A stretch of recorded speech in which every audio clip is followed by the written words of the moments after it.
didn't even touch it yet. I know. Hold it up. Okay. So, all right. So what I was saying is I made coasters just out of all the scraps too. I got like simple ones like this with just maple and walnut. I did in-grain ones like this with breezewood butter. Also, I mean, it was a lot of work. And then I made a chevron board, and with the angle stuff I cut off. Actually, it was this chevron board here where I cut the angles off. I just glued up the little sticks and made coasters. But the whole idea to bring all this stuff was, as Keith encouraged me to show people that want to get into woodworking how simple it is and simple things to do.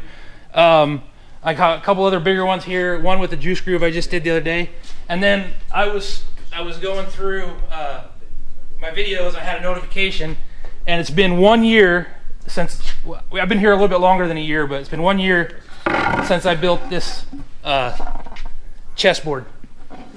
And so I decided to bring it and show it off. But it's been sitting at our house for a year collecting dust. So, but it's also got the tabletop resin pour. So, yeah. That's awesome. That's what I brought. And yeah, feel free to check them out, pick them up, touch them, feel them. How did you do the cut for that? Oh yeah, I didn't even show that one. It was really easy. I know. I'm trying to think of how you did it though. I just cut it at an angle and then glued it back, and then I had extra pieces or sticking out, so I just cut the rounds. And then I posted it online, and somebody questioned my joint structure along the angles because we went in-grain to in-grain, and I just ignored the comment and moved on to life. But welcome to the club of doing it wrong. Well, yeah, from the keyboard warriors in their mom's basement. I know. So, how hard is it to work with the tabletop epoxy? Was it hard? No, and I learned at where we live, because I just did it in my house on my kitchen table, that our floor is perfectly level. Because when I poured especially that one, when I poured it on there, it just perfectly went out, just absolutely even, Really? all the way out. And it was like, the coasters were a little more tricky because I tried to do a whole bunch all at once, and that was a mistake. But so Error in judgment. well, my lack of patience is what it is I want everything done yesterday. It's everybody, right? So anyway, so that's what I brought. Feel it. Everything's been finished with breezewood butter and tabletop resin. So Cool. So Keith, that's all I got. Thank you, Sheldon. Did we miss anybody tonight? Hey, it's good butter. I think that's everybody's for tonight. Have you shown people that before? Ethan, tell us what's going on with the brain trust these days. We've got a handful of announcements. So let's see here. I'm going to start with this. David, I told you I was going to wait, but I'm going to talk about it.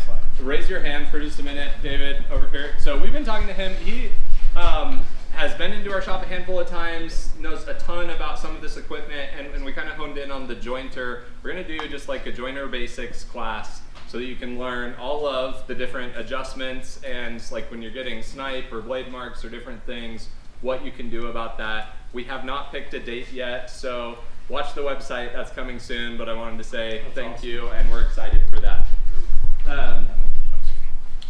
Let's see. So probably our big announcement, you'll see this in the front room. Ryan also has these cards. So we're gonna hold our first ever like makers market. So our little farmers market. We're doing it right here. We're gonna take over the parking lot. So we're gonna have a bunch of tents out here. We'll extend kind of between the two buildings. There will be enough room for one-way traffic out there. We're targeting getting about 20 booths set up where I think have plenty of capacity if you know people and refer them over that we could do more. And we're doing everything we can to just get a ton of community members, not just our woodshop community, but just the greater area here to come out and kind of experience what everyone's been able to do and make and kind of just have fun learning in and around woodworking and the shop. So this is something that we've been prepping for about the last 6 weeks. We kind of launched 2 weeks ago. So the date for this is May 30th. So it's the last Saturday in May. That's the Saturday before the farmers market that we participate in downtown Salt Lake launches. So it seems like a great open day before everything gets busy for the summer. We're gonna be barbecuing, so we'll have a bunch of food. I think we're just gonna have, it's gonna be free food until it runs out. And so, you know, come and our ask for you, right, I guess is twofold today.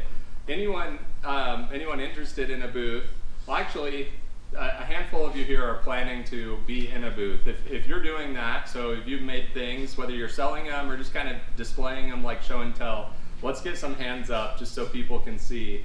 And so look at that, we've already got 10 or so out of this. And Andrea, can I just kind of highlight, I'm like super excited that you're doing this, because this is like your first time ever putting stuff out in front of people, right?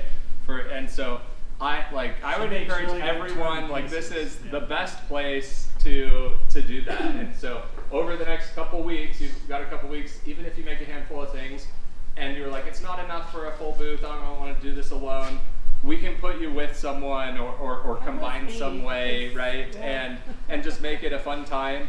And I know a handful of people are saying, like, I'm not sure I want to sell anything, but I'd gladly share, like, here, check out what I've made.